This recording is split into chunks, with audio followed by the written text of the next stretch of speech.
Welcome back to our YouTube channel short tricks. तो आज हम 2020 के करंट अफेयर्स की सीरीज़ को देखने वाले हैं, जिसमें हमने जनवरी, फरवरी और मार्च के करंट अफेयर्स को कवर किया है।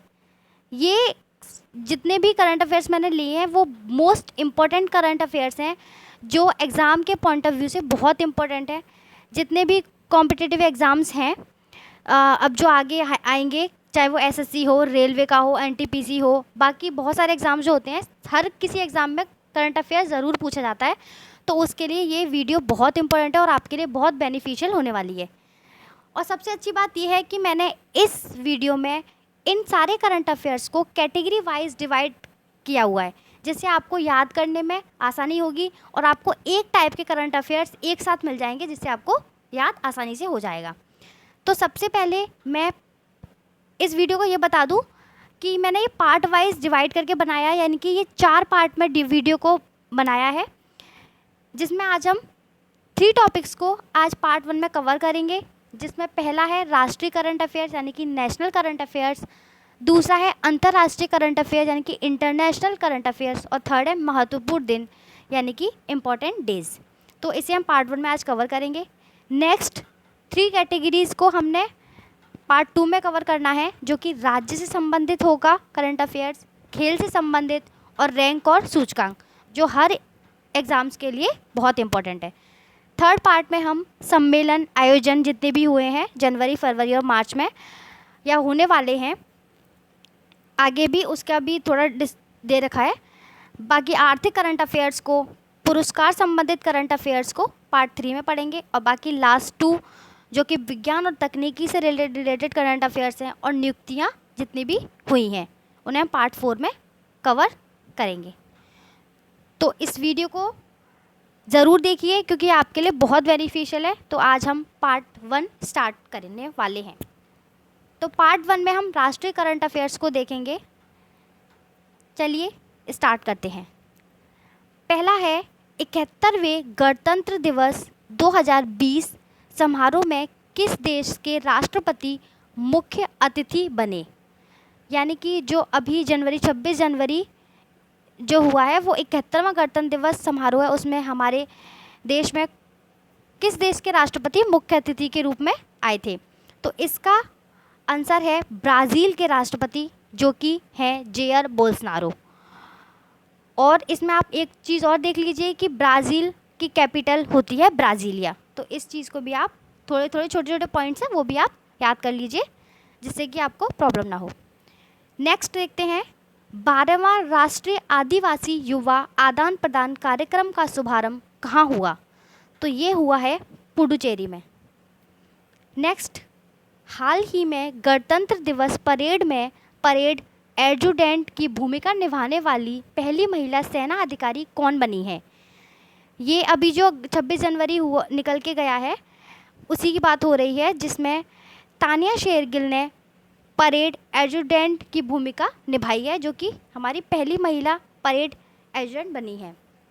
नेक्स्ट, किस ऑर्गेनाइजेशन ने स्टैचू ऑफ यूनिटी को अपने 8 अजूबों की लिस्ट में शामिल कर लिया है। तो ये जो स्टैचू ऑफ यूनिटी की बात हो रही है वो है जो सरदार वल्लभ भाई पटेल का स्टैचू है, जो कि गुजरात में है। तो इस क्वेश्चन का आंसर है शंघाई कॉरपोरेशन ऑर्गेनाइजेशन में। इस ऑर्गेनाइजेशन ने स्टैचू ऑफ यूनिटी को अपने 8 अजूबों की लिस्ट में शामिल कर लिया है। तो SCO इसकी फुल फॉर्म है शंघाई कॉरपोरेशन ऑर्गेनाइजेशन। इसका हेड क्वार्टर है चीन के बीजिंग में और इसकी स्थापना 2001 में हुई थी। तो चलिए नेक्स्ट देखते हैं। कोलकाता बंदरगाह का नाम बदलकर क्या कर दिया गया है। तो इसका नाम बदलकर कर दिया गया है श्यामा प्रसाद मुखर्जी बंदरगाह, ये कर दिया गया है। नेक्स्ट, कौन सा राज्य नागरिकता संशोधन अधिनियम के खिलाफ प्रस्ताव पारित करने वाला देश का पहला राज्य बन गया है। तो इस प्रश्न का उत्तर है केरल राज्य। केरल राज्य की कैपिटल है तिरुवनंतपुरम और इसके मुख्यमंत्री हैं पिनरई विजयन।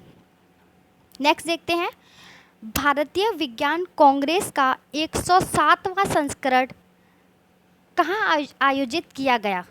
तो इस प्रश्न का उत्तर है बेंगलुरु, यानी कि भारतीय विज्ञान कांग्रेस का 107वां संस्करण बेंगलुरु में आयोजित किया गया।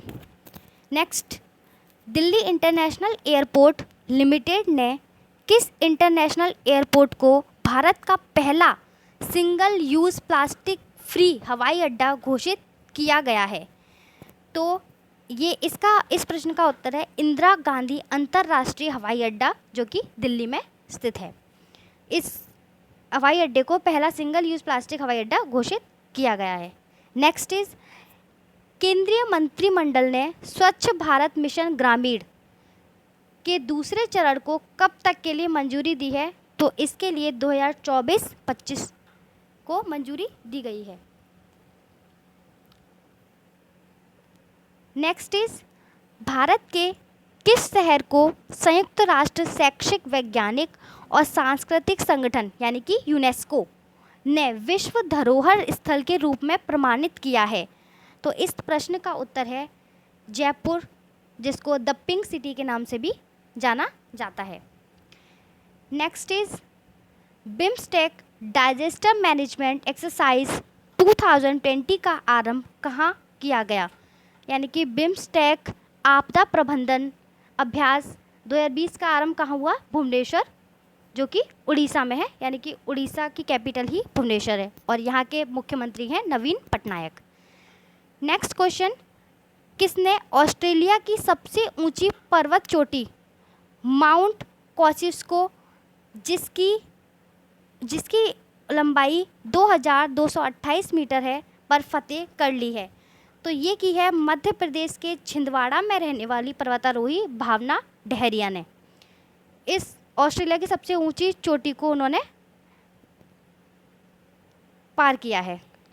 नेक्स्ट इज, सुप्रीम कोर्ट के किस न्यायमूर्ति की अध्यक्षता वाली पीठ ने भारतीय नौसेना में महिला अधिकारियों को स्थायी कमीशन देने की मंजूरी दी है? तो इस प्रश्न का उत्तर है न्यायमूर्ति, ये गलत हो गया यहाँ, DY नहीं, DY चंद्रचूड़ है, तो इसको आप करेक्ट कर लीजिए, DY Chandrachud. Next is, Bharat सरकार ने कोविड-19 के लिए कितने आपातकालीन निधि जारी की है? कोविड-19 वही जो कोरोना वायरस चल रहा है जो, उसके लिए $10 मिलियन की आपातकालीन निधि दी है। नेक्स्ट क्वेश्चन इज, भारत का सबसे बड़ा ग्रामीण प्रौद्योगिकी मेला, जो कि है अंतः प्रज्ञा के नाम से है ये मेला, 2020 का आयोजन कहाँ किया गया? तो ये आयोजन हुआ है तेलंगाना में, निर्मल जिले के बक्सर में स्थित राजीव गांधी टेक्नोलॉजी में इसका आयोजन हुआ है। नेक्स्ट क्वेश्चन इज, हाल ही में वर्ल्ड सस्टेनेबल समिट 2020 का आयोजन कहाँ किया गया? तो ये आयोजन हुआ है नई दिल्ली में। नेक्स्ट क्वेश्चन इज, हाल ही में भारतीय रेलवे ने कचरे से ऊर्जा उत्पादन करने वाला संयंत्र कहाँ शुरू किया है?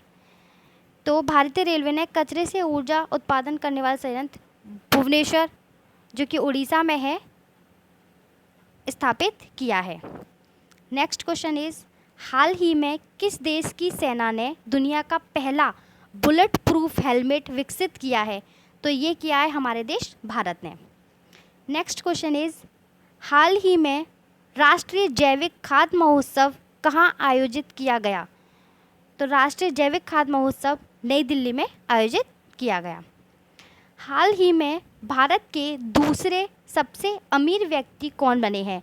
तो ये बने हैं राधा कृष्ण दमानी, जो कि डी-मार्ट के संस्थापक हैं, और पहले नंबर के सबसे अमीर व्यक्ति हैं मुकेश अंबानी।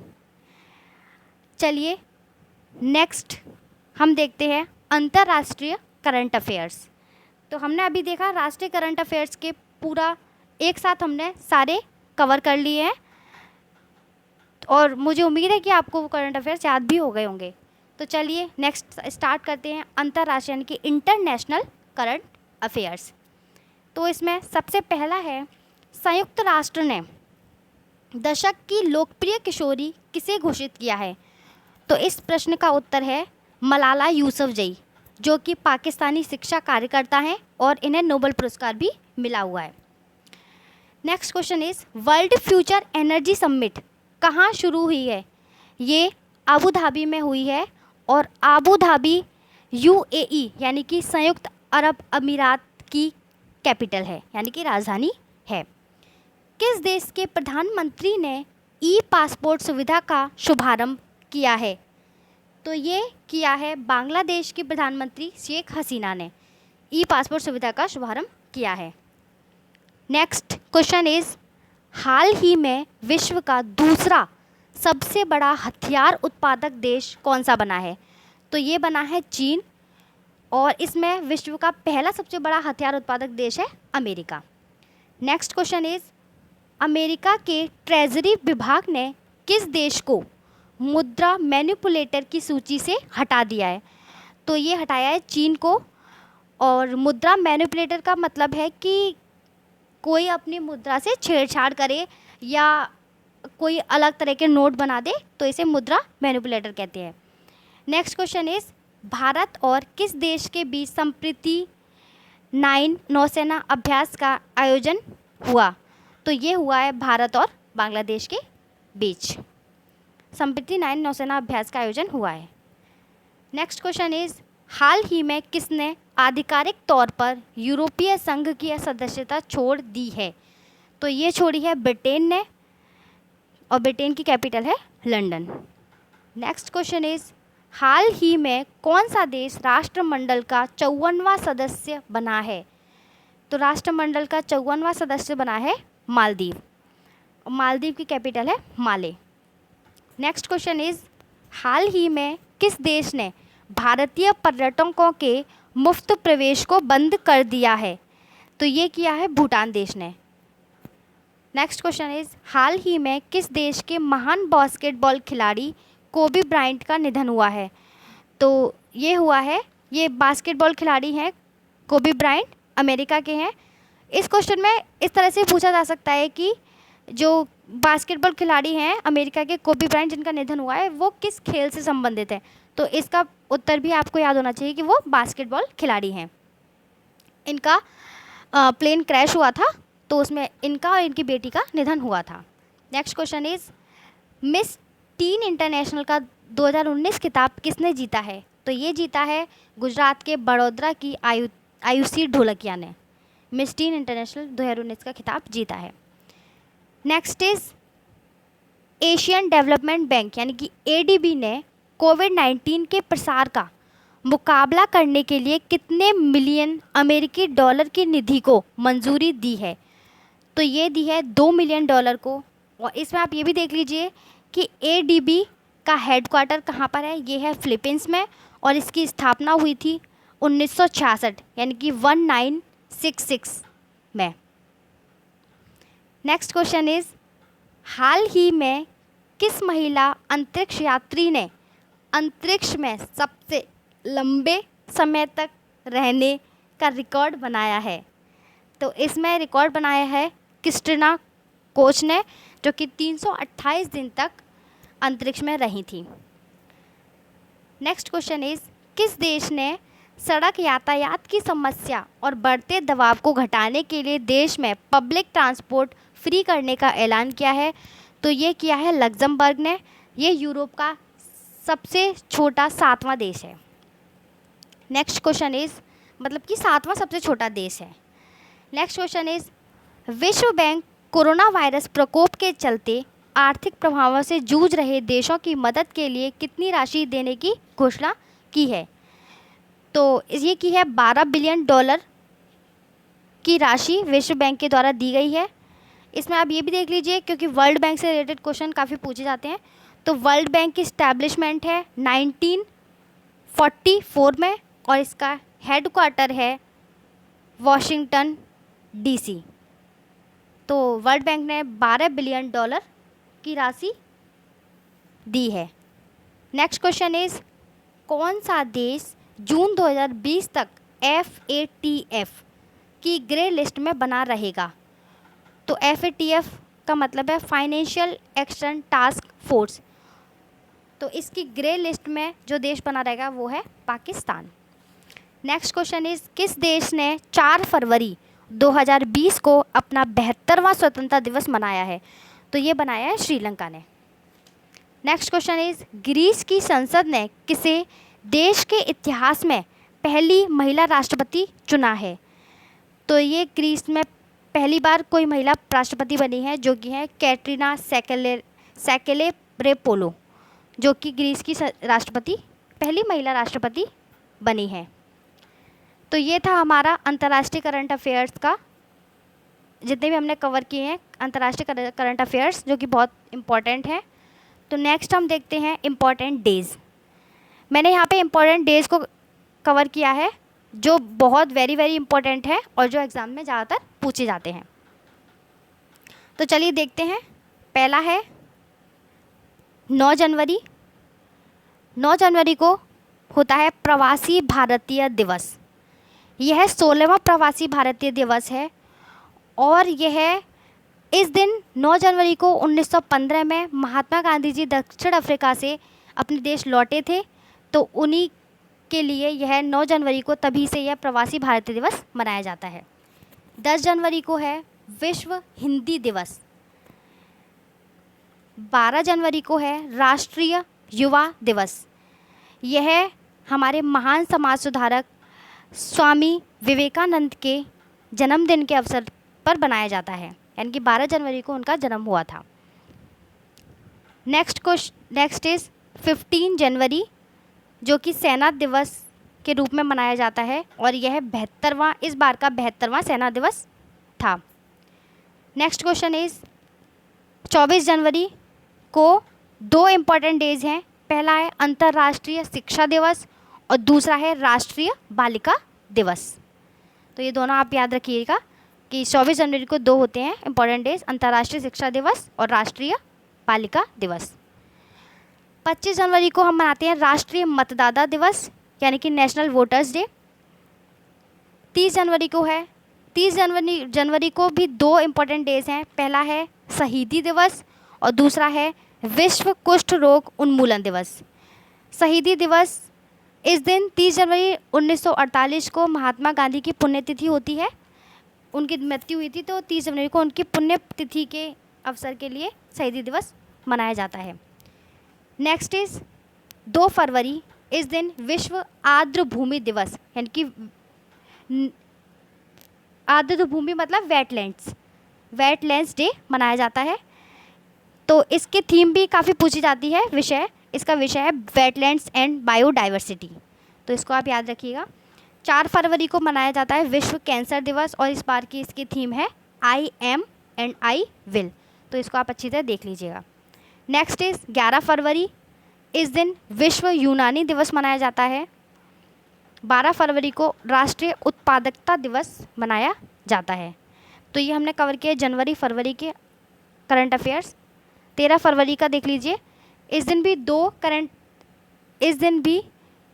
2 दिवस मनाए जाते हैं। पहला है विश्व रेडियो दिवस और दूसरा है राष्ट्रीय महिला दिवस। राष्ट्रीय महिला दिवस सरोजिनी नायडू के जन्मदिन के अवसर के लिए बनाया जाता है और ये उनका 141वां जन्मदिन था इस बार। नेक्स्ट इज 3 मार्च, यह विश्व वन्य जीव दिवस के रूप में मनाया जाता है। यह विश्व वन्य जीव दिवस पृथ्वी पर मौजूद वन्य जीवों और वनस्पतियों की सुंदरता और विविधता के महत्व के बारे में जागरूकता बढ़ाने के लिए मनाया जाता है। नेक्स्ट इज 4 मार्च, जो कि राष्ट्रीय सुरक्षा दिवस के रूप में मनाया जाता है। 7 मार्च को जन औषधि दिवस के रूप में हम मनाते हैं। इस दिन को मनाने जाने का उद्देश्य जितनी भी जेनरिक दवाएं होती हैं उनके उपयोग के बारे में जागरूकता फैलाने के लिए डे मनाया जाता है। 8 मार्च मोस्ट इम्पॉर्टेंट डे है, इसको ज़रूर याद रखिए। इस दिन अंतर्राष्ट्रीय महिला दिवस मनाया जाता है। इस दिन महिलाओं की सामाजिक, आर्थिक, सांस्कृतिक और राजनीतिक उपलब्धियों का जश्न मनाया जाता है और उनको समाज में समान अधिकार दिए जाने के लिए भी जागरूक किया जाता है। नेक्स्ट इज 16 मार्च, इस दिन राष्ट्रीय टीकाकरण दिवस होता है, ये भी इम्पोर्टेंट है। 21 मार्च को अंतर्राष्ट्रीय वन दिवस के रूप में मनाया जाता है और इस बार की थीम है फॉरेस्ट्स एंड बायोडाइवर्सिटी। 22 मार्च को है विश्व जल दिवस, और विश्व जल दिवस भी बहुत इंपॉर्टेंट है, इसको ज़रूर याद रखिए। और इस बार का इसका विषय है वाटर एंड क्लाइमेट चेंज। 23 मार्च को है विश्व मौसम विज्ञान दिवस, और विश्व जल दिवस और विश्व मौसम विज्ञान दिवस इस बार सेम थीम पर ही मनाया गया है। दोनों की थीम है वाटर एंड क्लाइमेट चेंज, तो आप इसको याद रखिए, चाहे 22 मार्च हो चाहे 23 मार्च हो, दोनों के सेम थीम है। 24 मार्च को मनाते हैं हम विश्व क्षय रोग यानी कि टीबी दिवस, और इस बार की इसकी थीम है इट्स टाइम। तो ये थे आपके जनवरी, फरवरी और मार्च के महत्वपूर्ण डेज जो एग्ज़ाम में पूछे जाते हैं। तो हमारा ये था आज का करंट अफेयर्स का सेशन, जिसमें हमने 3 कैटेगरीज़ को ही केवल आज कवर किया है, राष्ट्रीय, अंतर्राष्ट्रीय और महत्वपूर्ण डेज। नेक्स्ट पार्ट में यानी कि पार्ट 2 में हम देखेंगे राज्य संबंधित करंट अफेयर्स, खेल से संबंधित करंट अफेयर्स और रैंक जितने भी होते हैं, जैसे कि भ्रष्टाचार सूचकांक होता है, बाकी जितने भी होते हैं रैंक जो होती हैं, उनको हम देखेंगे पार्ट 2 में। तो चलिए, आई होप मेरा वीडियो आपको अच्छा लगेगा। अगर आपको पसंद आए तो इसे लाइक ज़रूर कीजिए और मेरे चैनल को सब्सक्राइब कीजिए। Thank you so much.